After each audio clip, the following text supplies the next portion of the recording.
Everyone's shouting red versus blue.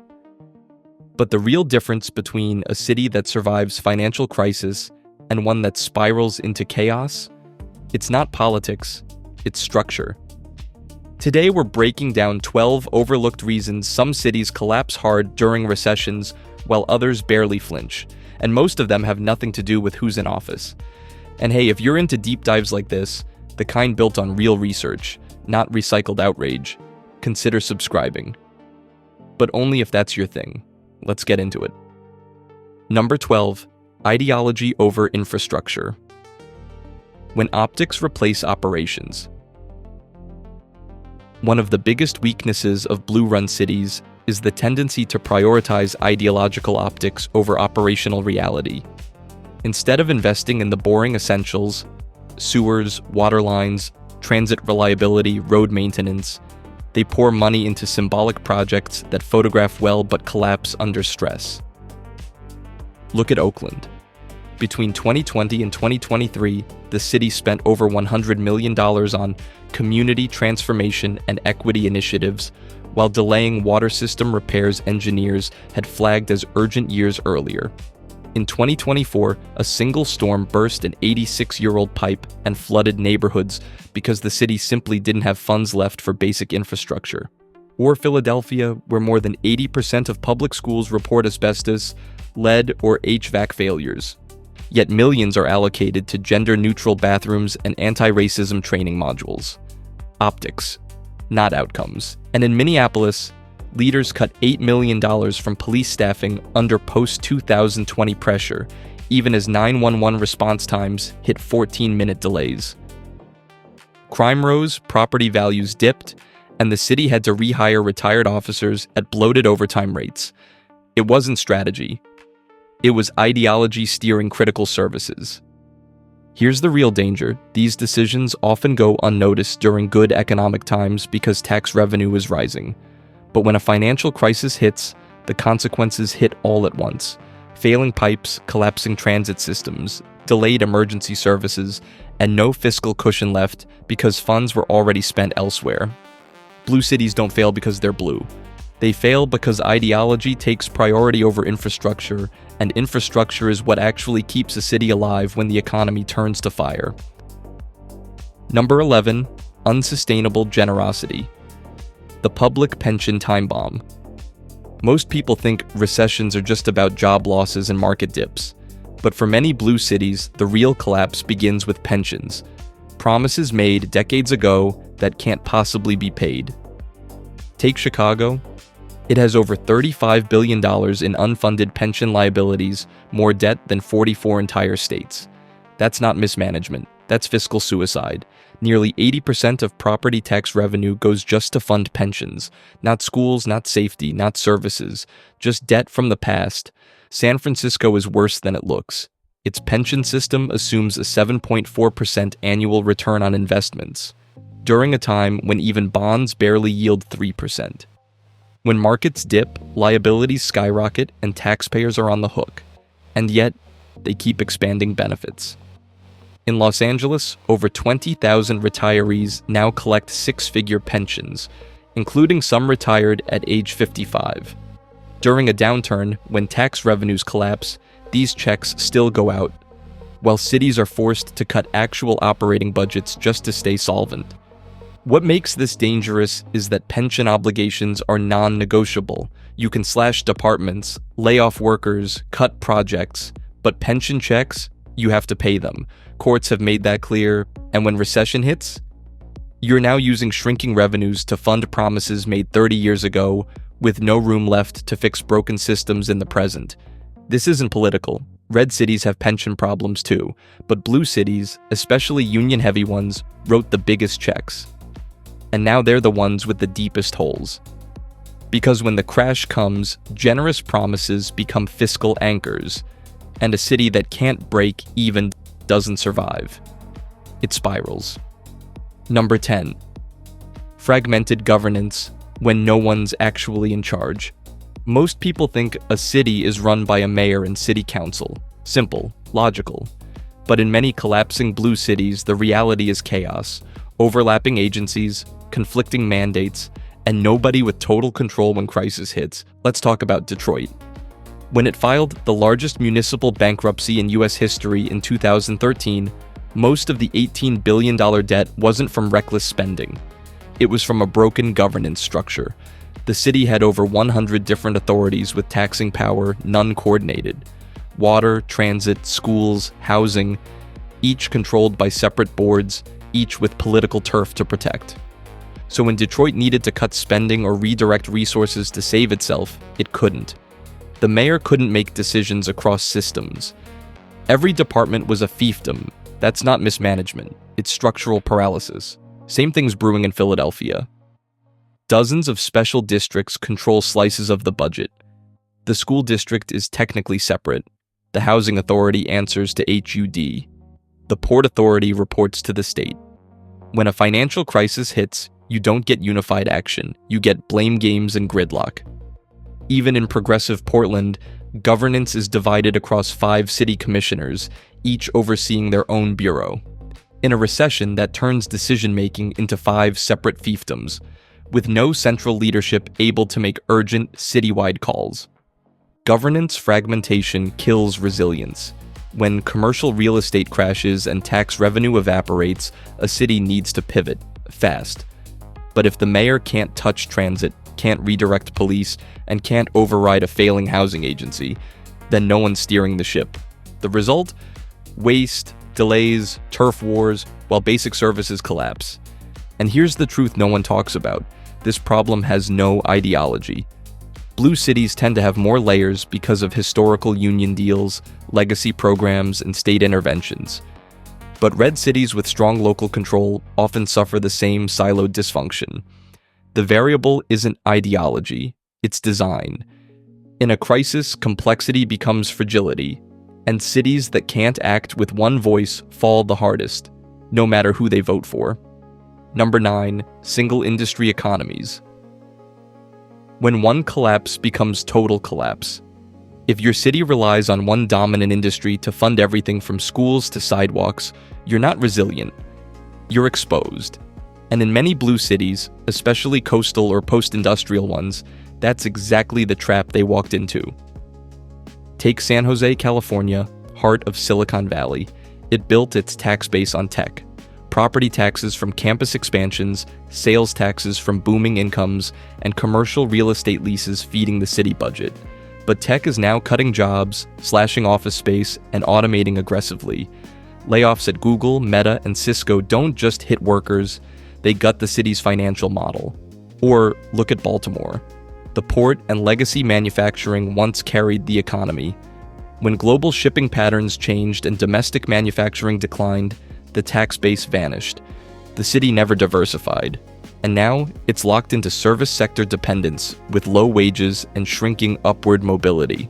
In Bridgeport, Connecticut, the story is the same.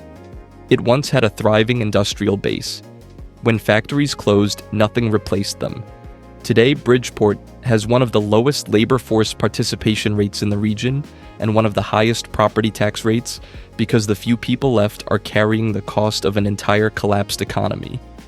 This is what economists call industry concentration risk. It doesn't care whether your mayor is red or blue.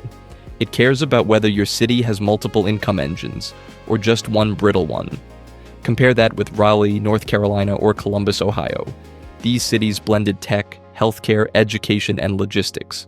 When one sector slows down, others pick up the slack. That's resilience. That's how cities survive downturns without falling into crisis mode. The truth? Blue cities that boomed during the tech surge or rode on past industrial glory often ignored the warning signs. They stopped planning for transitions. They forgot that industries age, shift, and die. So when recession hits, they fall harder, not because they're blue, but because they built on a single leg of the table. Number 8. The commercial real estate doom loop. Cities that leaned hard into commercial real estate as their primary tax engine are now watching that engine stall or crash entirely. And many of the worst hit are large blue-governed metros that bet everything on office towers, high-rise development, and business districts that are now half empty. San Francisco is the poster child. Pre-pandemic, it pulled in over $1.3 billion annually from commercial real estate taxes and fees. But by late 2024, office vacancy topped 36%. Whole buildings sit dark. Landlords can't find tenants. Property values are falling by as much as 50%, and that means city revenue is evaporating. Here's the twist: San Francisco didn't just collect property tax. It borrowed against future values, assuming endless growth. So when values crash, it's not just a loss, it's a debt trap. That's how you enter a doom loop. Falling tax revenue leads to service cuts, which make the city less livable, which drives out more people and businesses, which lowers revenue even further. Boston is in the same boat. A full quarter of its tax base depends on commercial real estate. Office construction continued even as demand dried up, creating a future glut of underperforming assets. As these buildings enter refinancing hell in 2026, more will default, and more revenue will disappear. Now contrast this with a place like Salt Lake City. The city spread its tax exposure across residential property, income, and sales taxes. That diversity cushions the blow when one sector weakens. The big problem? Many blue cities allowed politics to delay action. Eviction moratoriums, zoning fights, and ideological paralysis made it harder to convert vacant buildings or adjust budgets quickly. Instead of adapting, they froze. And when recession hits, that's fatal. This isn't just about empty offices, it's about how fragile a city becomes when it builds its fiscal future on assets that can disappear overnight. Number 7. Infrastructure age and the silent collapse. While political debates rage over culture wars and zoning laws, the pipes are bursting beneath the streets, literally. Many blue cities are sitting on century-old infrastructure built during boom eras and now reaching simultaneous failure. This isn't ideological, it's physical decay. Take Philadelphia. Its average water main is over 70 years old. In 2024, the city experienced more than 850 water main breaks, one every 10 hours. It's not just annoying, it's expensive. Emergency repairs cost 3 to 5 times more than planned replacements. But because Philly delayed upgrades for decades, that's now the only option. Or look at San Francisco, where the sewer system overflows 2 billion gallons of untreated waste into the bay every year. Not because they're reckless, but because the system wasn't built for the population or rainfall we see now. The EPA sued the city for repeated violations of the Clean Water Act. Infrastructure failure has become a federal liability. Here's the financial time bomb. During a recession, tax revenue falls. But these cities can't delay repairs anymore. So they face a double crisis: collapsing revenues and surging emergency costs. It's not just a maintenance issue, it's a budgetary black hole that cities fall into and can't climb out of. Meanwhile, cities like Charlotte, North Carolina, and Indianapolis, Indiana, invested steadily in infrastructure upgrades. They didn't wait for crisis. They budgeted proactively. As a result, when the economy tightens, they maintain, while older cities scrambled to repair. Blue cities often carry a heavier burden here because their infrastructure was built first, during the industrial boom. But that means they hit the replacement cliff first, too. Combine that with recession, and it's not just a broken pipe. It's the fiscal equivalent of a heart attack. Number 6.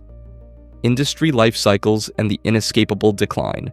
Every city bets on an industry, but some bets expire, and when they do, no amount of political spin can save the economy that rides on it.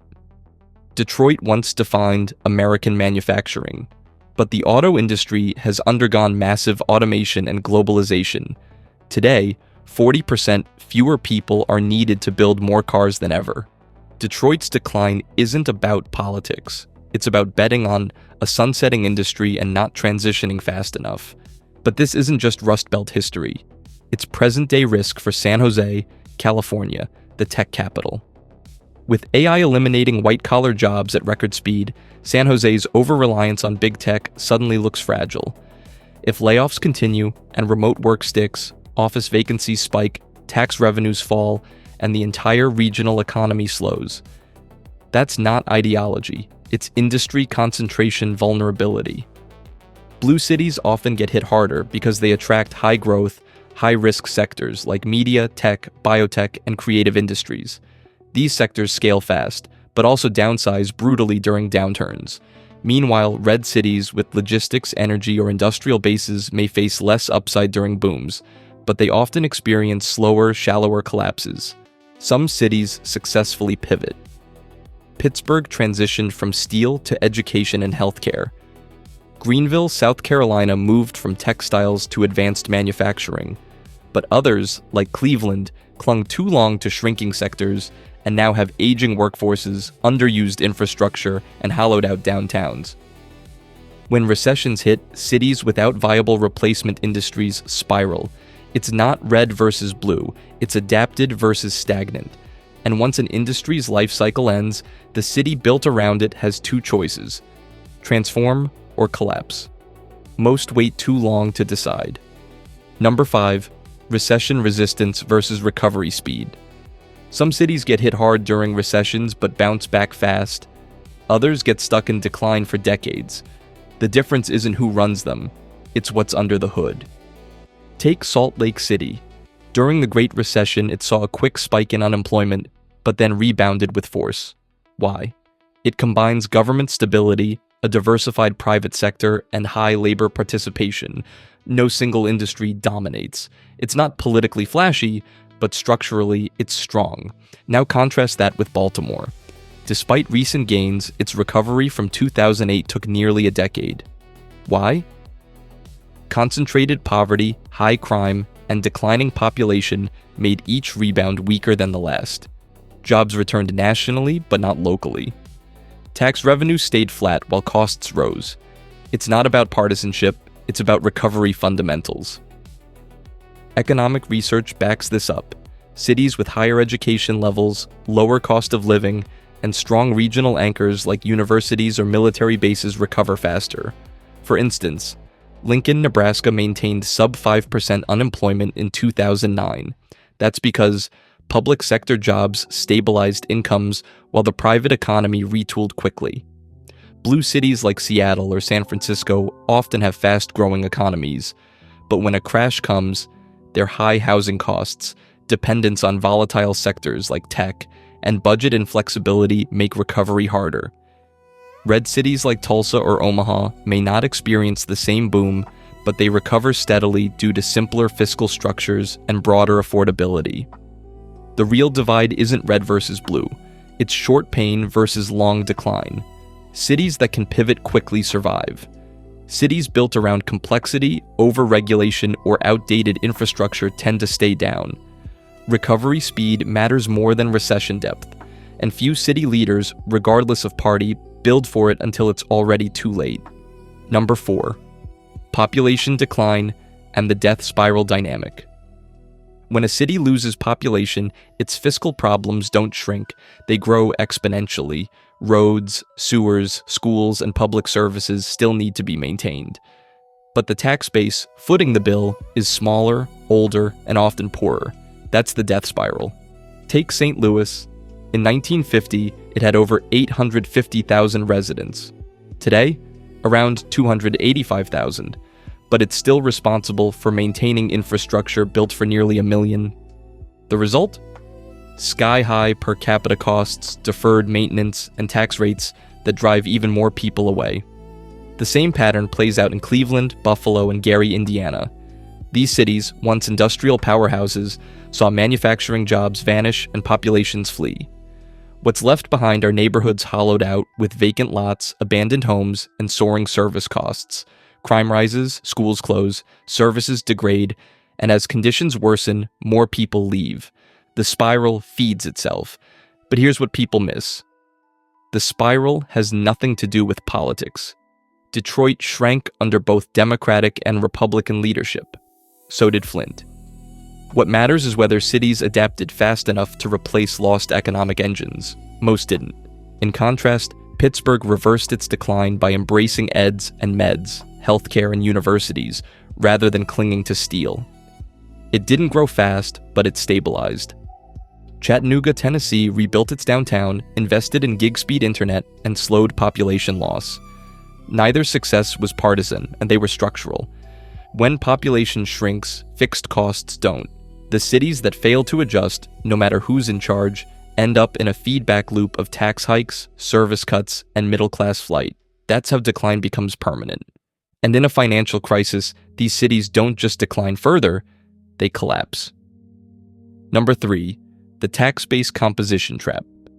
What a city taxes and how much it depends on that stream can determine how fast it sinks during financial crises. Most people think taxes are just a political debate, but in practice, tax structure is a technical vulnerability, and cities across the spectrum have built traps they can't escape from. Take Chicago. Over 80% of its property tax revenue goes straight to pensions, not to police, not to schools, to fund promises made decades ago. The city raised property taxes multiple times in recent years just to tread water. And here's the catch. When recession hits and real estate values fall, those pensions still need to be paid. But the revenue evaporates. Las Vegas is another case study. It depends heavily on sales taxes and tourism dollars. During the 2020 lockdown, its revenue collapsed virtually overnight. Tourists disappeared. Spending dried up. So did the city's budget. It wasn't political mismanagement, it was structural fragility. Then there's San Francisco, where commercial property taxes carry a disproportionate share of the budget. As office vacancy exploded to over 36%, the city's revenue crumbled in real time. And since remote work is permanent for many industries, that revenue isn't coming back. Contrast that with cities like Salt Lake City or Indianapolis, which maintain diversified tax structures. They combine income taxes, property taxes, service fees, and targeted levies. No single source dominates. So when one revenue stream shrinks, the others cushion the blow. Tax-based fragility isn't about whether you tax the rich or not. It's about over-reliance on a narrow stream that vanishes in a downturn. Cities that didn't diversify during the boom years face collapse when the bust hits, and voters on both sides get blindsided. If you want to know whether your city will survive the next crash, don't just ask who's in charge. Ask what your city taxes, and how much of your future depends on that number staying the same. Number 2, brain drain and the talent collapse. Cities don't grow because of their buildings, they grow because of their people, and more specifically, the kind of people they can attract and keep. When a city loses its educated mobile talent, the collapse is slow, silent, and almost impossible to reverse. Let's start with St. Louis. Once a powerhouse of innovation and industry, it's now losing young professionals in droves. Between 2010 and 2020, the city's millennial population shrank while other metros grew. Why? Lack of opportunity, low wage growth, and declining urban livability.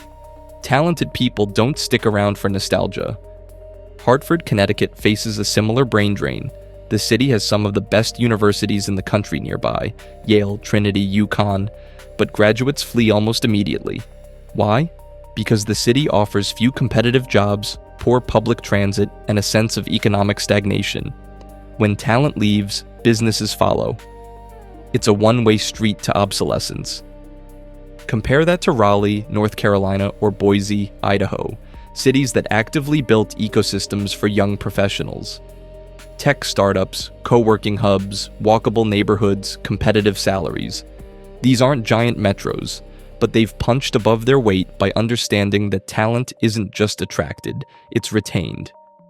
The loss of educated residents creates a doom loop. High earners leave, shrinking the tax base. Services get cut, crime rises, schools deteriorate, more people leave. Suddenly, you're Detroit in the 1980s, not because of politics, but because of compounding demographic collapse. This isn't just about economics, it's psychological. People want to feel like they're in a place that's growing, evolving, winning. When they sense decay, they leave. And once they do, the odds of them coming back are close to zero. If your city's best and brightest are leaving, it's already losing, no matter what party is in charge. Political narratives are comforting. They give you someone to blame. But cities don't collapse because of who they vote for. They collapse because of math. Infrastructure math, tax math, pension math, demographic math. Want to know which cities make it through the storm? Don't follow the headlines. follow the blueprints. Because when the next crisis hits, it won't be politics that saves a city, it'll be whether it was actually built to survive. Thanks for watching and see you in the next one.